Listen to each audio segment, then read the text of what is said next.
오늘은 야곱에 대해서 함께 말씀을 나누고자 합니다. 야곱이 잃어버렸던 아들을 다시 만나고 바로 왕 앞에 섰을 때 나그네와 같았던 지난 삶을 회고하며 자신의 험악한 세월을 보냈다라고 고백을 합니다. 야곱은 태중에서부터 형 에서와 서로 싸웠고 또 형의 발 뒤꿈치를 잡고 태어났습니다. 발꿈치를 잡았다라고 해서 야곱이라는 이름을 가지게 되었습니다. 또한 야곱의 이름에는 속이는 자, 빼앗는 자, 간사한 자라는 또한 의미도 담고 있습니다. 늘 욕심을 내고 속이며 나로 채우려는 삶을 살다 보니 하나님이 들어갈 자리가 없죠.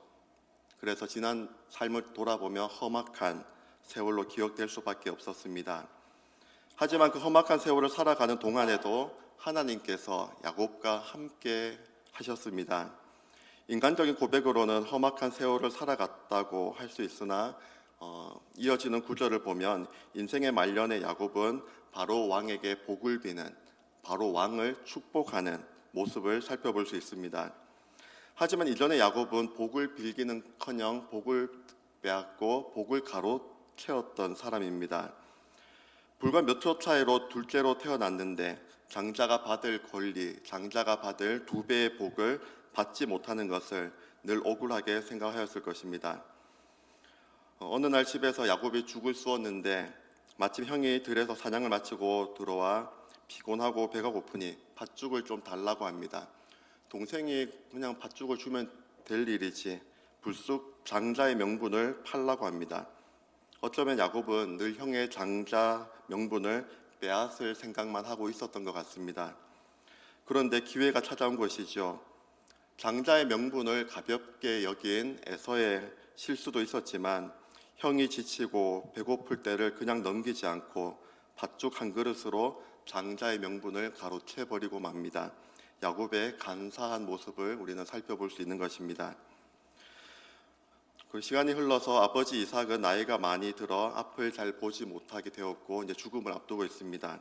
죽기 전에 맏아들 에서를 축복하고자 에서에게 나를 위해 별미를 준비해 오라고 그렇게 명하지요. 곁에 있던 리브가가 이 소식을 듣게 됩니다. 리브가는 둘째 야곱을 편애했는데 야곱이 복받기를 원하였습니다. 야곱은 엄마의 말을 듣고 복은 고사하고 저주를 받을까 두렵다라고 처음엔 얘기했지만 엄마의 말을 따릅니다.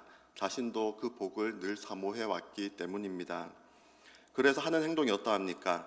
에서인 척하며 아버지 이삭에게로 들어갑니다. 이삭의 놀람이 어떻게 이같이 속히 잡았느냐고 묻죠. 야곱은 뻔뻔하게 하나님의 이름을 가지고 속이고 있습니다. 하나님 여호와께서 나를 순조롭게 만나게 해주셨다라고 그렇게 속이고 있는 것이죠. 분별하지 못하고 야곱을 축복한 이삭도 실수했지만 형의 복을 가로채기 위하여서 변장하고 거짓말을 하는, 심지어는 하나님의 이름을 가지고 거짓말을 하는 야곱의 모습이 얼마나 교활합니까?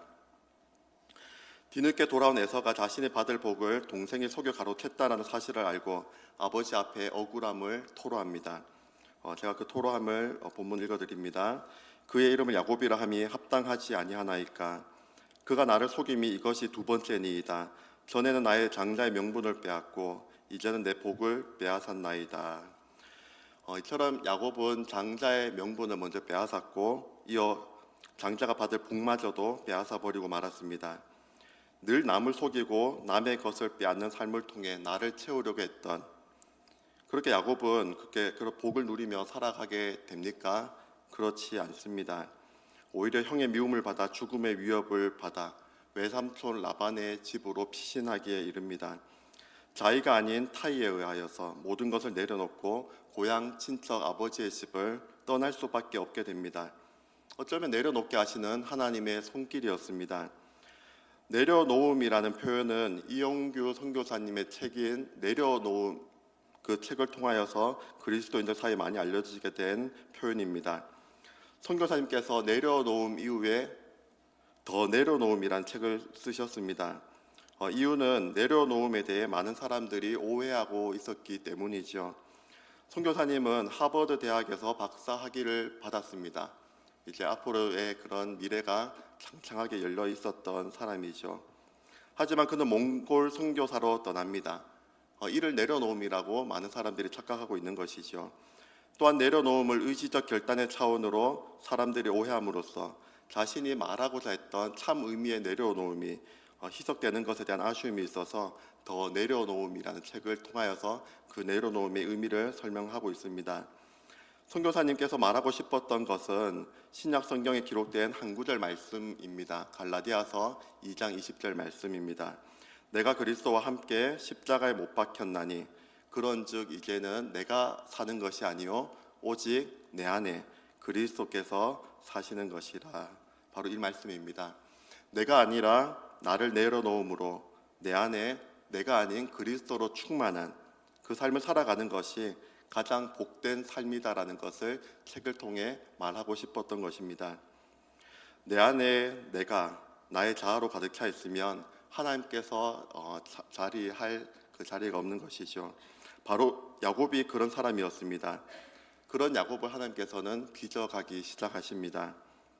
하나님께서는 야곱으로 하여금 모든 것을 내려놓게 하시고 고향 집을 떠나 외삼촌 라반의 집으로 나아가게 하십니다. 성경을 보면 집에 있기만 좋아했던 야곱이라고 하죠. 하지만 집을 떠나 부모의 품을 떠나 외삼촌 라반의 그 길로 나아가는 그 걸음이 얼마나 고단하고 처량하고 두려웠겠습니까? 그런데 모든 것을 내려놓고 떠날 때 비로소 하나님으로 채워지기 시작하죠. 바로 야곱의 이후의 이야기입니다. 야곱이 어느 한 곳에 이르렀는데 해가 지자 돌을 베개 삼아 누웠습니다. 그곳에서 하나님께서는 꿈을 통해 야곱을 찾아와 주십니다. 그리고 약속을 주십니다.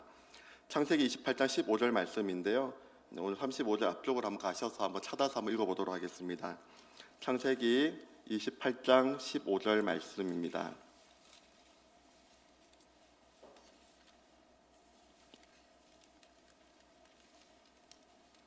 구약 41면에 있습니다. 하나님께서 이렇게 만나 주시며 약속을 주십니다. 15절 말씀을 함께 읽도록 하겠습니다. 내가 너와 함께 있어 내가 어디로 가든지 너를 지키며 너를 이끌어 이 땅으로 돌아오게 할지라. 내가 내게 허락한 것을 다 이루기까지 너를 떠나지 아니하리라 하신지라. 아멘. 하나님께서는 내가 어디로 가든지 내가 너와 함께 있어 떠나지 않을 것이다 라고 약속하셨지, 너가 어떤 문제와 상황을 만나든지 그 문제를 해결해 주시겠다라고 하지 않으셨습니다. 어디서 어떤 문제와 상황을 만나더라도 내가 함께하며 떠나지 않겠다라는 약속이십니다. 야곱은 외삼촌 라반의 집에 이르게 되죠. 그런데 라반은 어떤 사람입니까? 어쩌면 야곱보다 더 속이는 사람, 더 간사한 사람입니다. 이는 야곱 위에 날아다니는 라반이었습니다. 야곱이 라반의 딸 라헬을 사랑해서 그녀를 아내로 맞이하기 위해 7년을 섬기겠다라고 약속을 합니다. 라반은 타인에게 주는 것보다 낫다고 말하며 허락하지요. 하지만 기한이 되자 라반은 약속을 지키지 아니하고 언니 레아를 들여보냅니다. 야곱은 외삼촌 나를 속이심은 어찌 됨이니까 라고 묻자 라반은 언니보다 아우를 먼저 주는 것이 우리 풍습에 맞지 않다라고 그렇게 대답합니다. 늘 속이는 삶을 살았던 야곱이 처음으로 속임을 당하는 일을 본인이 겪게 됩니다. 뿐만 아닙니다. 이후 라반의 집을 도망쳐 나올 때 야곱이 한 말을 한번 들어보시기 바랍니다. 좀 넘기셔서 창세기 31장 41절 말씀입니다. 창세기 31장 41절 말씀 보시면 그동안 라반의 집에서 있었던 야곱의 그 삶의 모습을 살펴볼 수 있습니다. 제가 읽습니다.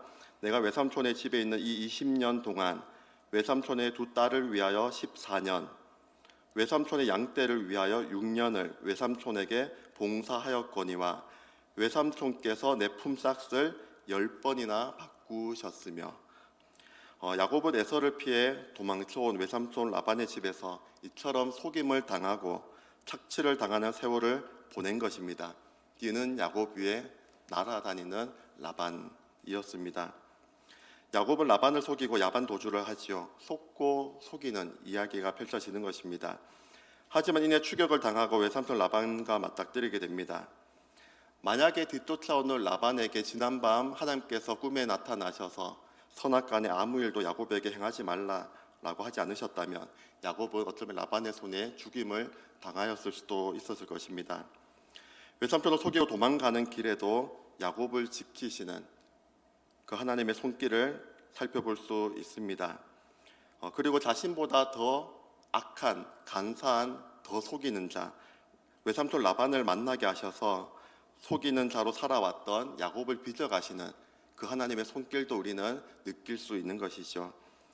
나를 환대하고 늘 잘해주는 사람을 만나게 해주시는 것만이 하나님의 손길이 아닙니다. 때로는 원하지 않는, 피하고 싶은 만남도 허락하시는 하나님이십니다.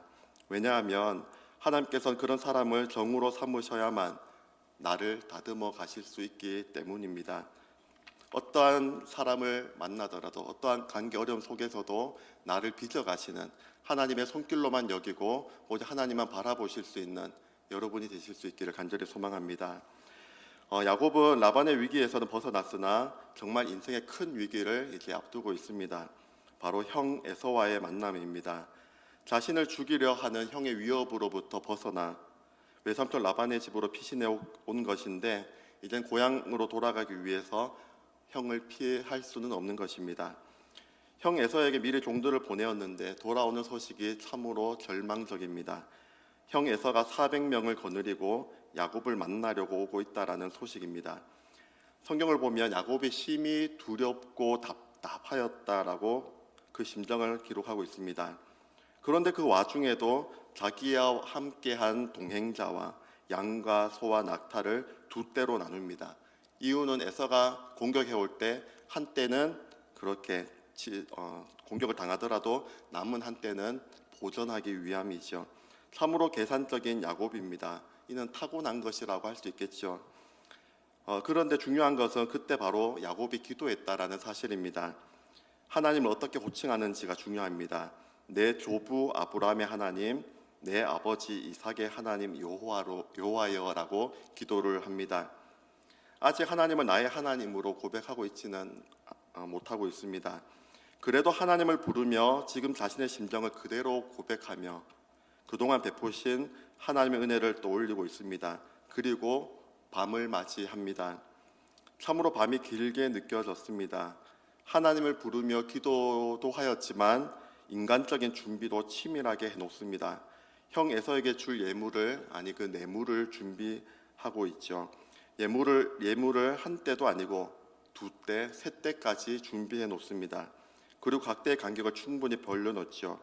그리고 종들에게 형 에서를 만나면 할 말을 구체적으로 일러주기도 합니다. 내 형 에서가 너를 만나 묻기를 내가 누구의 사람이며 어디로 가느냐 내 앞에 것을 누구 것이냐 하거든 대답하기를 주의 종 야곱의 것이요 자기 주 에서에게로 보내는 예물이오며 야곱도 우리 뒤에 있나이다.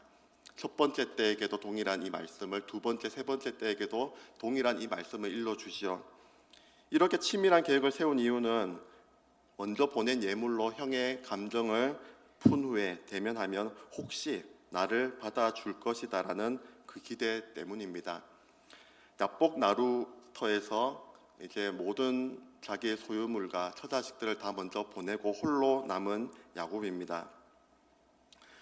사실 인간이라는 존재는 결혼을 하고 가정을 이루며 살아가다가도 결국에는 인생의 밤이 찾아오면 모든 것을 내려놓고 하나님과 홀로 남게 되는 것이 어쩌면 우리의 인생일 수도 있겠습니다.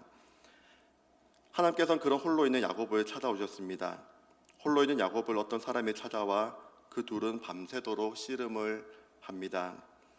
자기가 야곱이 이기지 못함을 보고 야곱의 허벅지 관절을 치매 야곱의 허벅지 관절이 어긋나 버렸습니다. 날이 새어가는데도 야곱은 그를 붙들고 놓질 않습니다. 당신이 내게 축복하지 아니하면 가게 하지 아니하겠다라고 그렇게 계속 붙들고 있는 것이죠. 그러자 그 사람이 이름을 묻습니다. 야곱입니다라고 대답합니다. 이름을 몰라서 물었던 것은 아닐 테죠. 그는 말합니다. 내 이름을 다시는 야곱이라 부를 것이 아니요 이스라엘이라 부를 것이니 이는 내가 하나님과 및 사람들과 겨루어 이겼습니다. 새로운 이름을 야곱에게 주었습니다. 하나님과 겨루어 이겼다라는 그런 의미가 담겨 있는 이스라엘이라는 새 이름을 허락해 주셨습니다. 야곱은 그곳 이름을 내가 하나님과 대면하여 보았으나 생명이 보존되었다라는 의미로 분이엘이라고 짓습니다. 제가 개인적으로 좋아하는 구절이기도 한데 창세기 32장 31절 말씀입니다. 한번 찾아서 한번 보시도록 하겠습니다. 창세기 32장 31절 말씀입니다. 네, 함께 읽겠습니다. 그가 분이엘을 지날 때 해가 돋았고 그의 허벅다리로 말미암아 절었더라. 아멘. 해가 돋았다라는 것은 소망을, 이렇게 희망을 의미합니다. 가룟 유다가 나갔을 때 밤이 되었다라고 기록하고 있는데 해가 지고 밤이 되는 것은 절망을, 죽음을 의미하죠. 반면에 해가 떴다, 이제 소망이 찾아옴을 그렇게 밝혀주고 있는 것입니다. 비록 지난밤 씨름을 통해 허벅지 관절이 어긋나서 다리를 절게 되었다라고 좀 전 읽은 구절에서는 밝히고 있지만 어쩌면 허벅지 관절이 어긋나는 바람에 어쩌면 생명을 보존할 수 있었던 것입니다. 형 에서는 분명히 야곱을 죽이려고 400명의 사람들을 대동해서 그렇게 나아온 것입니다. 어쩌면 셋째나 준비한 예물은 오히려 동생을 향한 분노를 부추겼을 것입니다. 그렇게 나를 속이고 복을 차지하더니 그 복을 가득 누리고 셋째나 되어 왔느냐고, 어쩌면 그렇게 죽임을 당할 수도 있었을 것입니다. 하지만 여러분 장면을 상상해 보시면 좋겠습니다. 형에게 나오는 동생이 뭔가 잘 되어서 오는 것이 아니라 다리를 절뚝거리며 형에게로 다가옵니다. 측은한 마음이 들지 않았겠습니까? 동생을 향한 분노는 눈 녹듯 사라져 버렸을 것입니다. 어쩌면 다리를 절게 됨으로 생명을 보존할 수 있게 된 것이 하나님의 은혜일 수도 있겠습니다. 어제만 해도 심히 두렵고 답답한 마음이었는데 지난 밤에 야곱을 찾아와 주시고 일부러 져 주시는 하나님을 통해 오히려 하나님과 겨루어 이겼다라는 이스라엘이라는 새 이름을 받게 되었습니다. 야곱은 이스라엘이라는 이름을 가지고 이제 승리의 걸음을 걸어갑니까? 그렇지 않습니다. 세겜이라는 뜻밖의 장소에서 예기치 않는 비극적인 일을 당하게 됩니다. 가나안 땅 세겜은 야곱이 있어야 할 장소가 아니었습니다. 결국 그곳에서 추장 세겜으로부터 딸 디나가 겪지 않아도 될 그 아픈 일을 겪게 됩니다. 분노한 야곱의 두 아들 시므온과 레이가 그 성읍을 급습하여 모든 남자를 죽여버리고 말았습니다. 성스러운 의식인 할례를 조건을 내걸고 그들을 그렇게 속여 그들이 아파할 때 무자비하게 밤에 몰래 들어가 죽여버린 것입니다.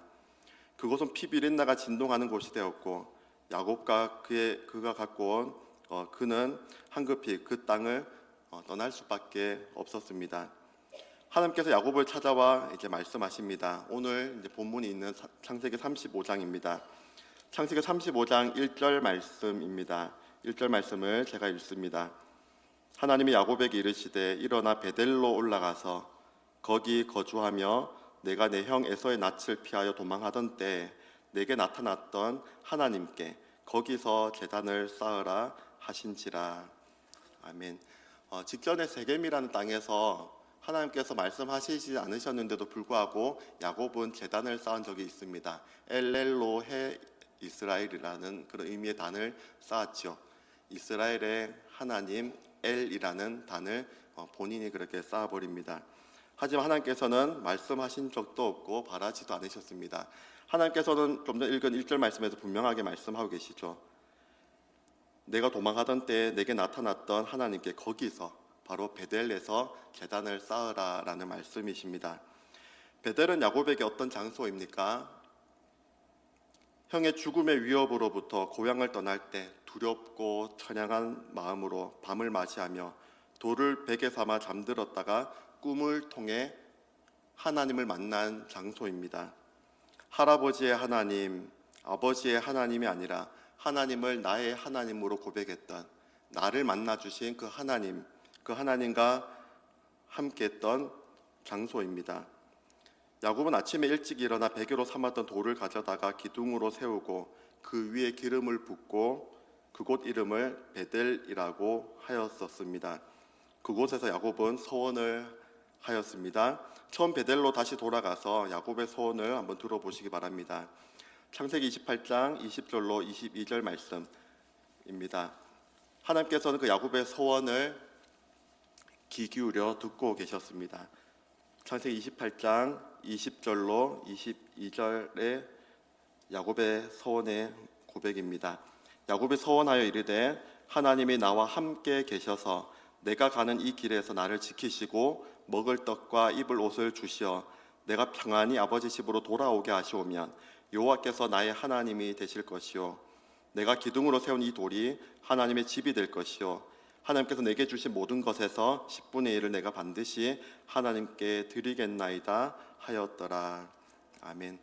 하나님께서는 야곱의 소원을 신실하게 들어주셨지요. 야곱의 하나님이 되어주셔서 지난 험악한 세월을 살아가는 동안 야곱이 걸어가는 걸음을 지키시고 보호하시며 늘 함께 해주셨습니다. 오늘 본문입니다. 오늘 본문 10절 말씀을 보시면 하나님께서는 이미 주신 그 이름 이스라엘이라는 그 새 이름을 다시 확인시켜 주시며 약속의 말씀을 더하여 주십니다. 창세기 35장 10절 말씀 11절 말씀입니다.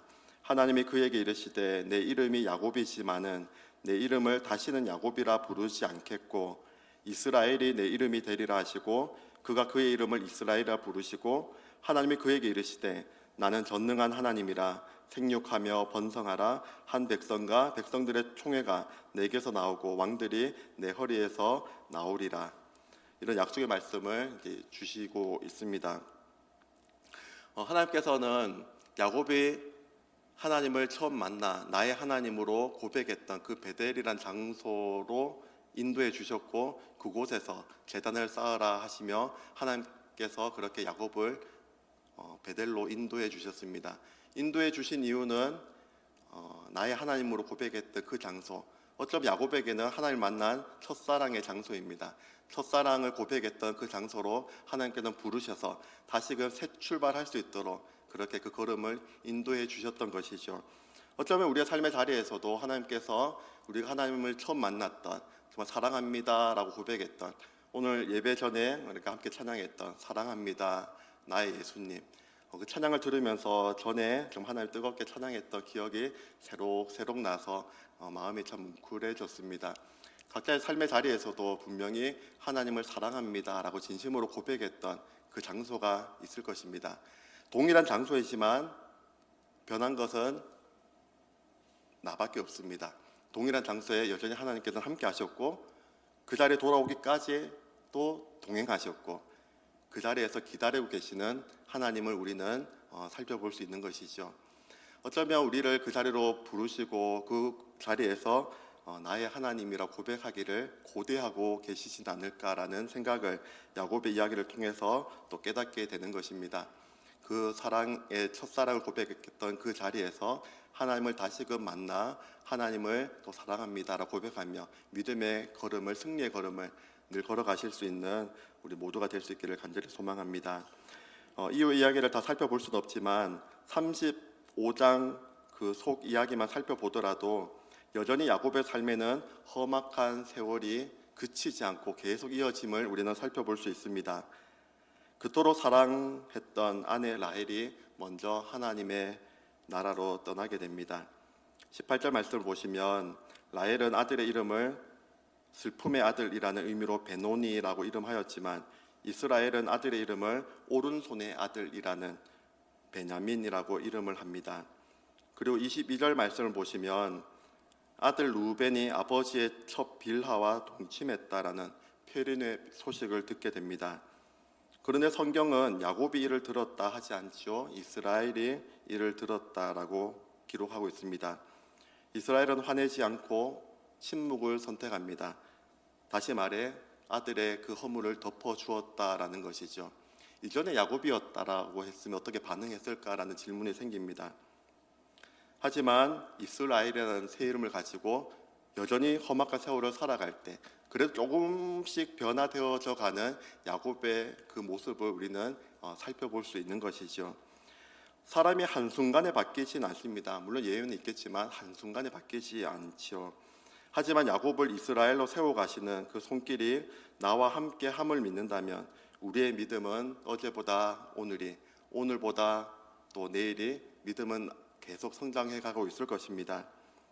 하나님의 능하신 손길에 우리의 삶을 맡겨드리며 믿음의 걸음을 변함없이 여전히 험악한 세월 가운데 살아가시더라도 변함없이 나를 이끌어 가시는, 인도해 가시는 야곱이 아니라 이스라엘로 바라보시는 그 하나님만을 바라보시며 믿음의 걸음을 늘 걸어가실 수 있는 여러분이 될 수 있기를 주님의 이름으로 기원합니다.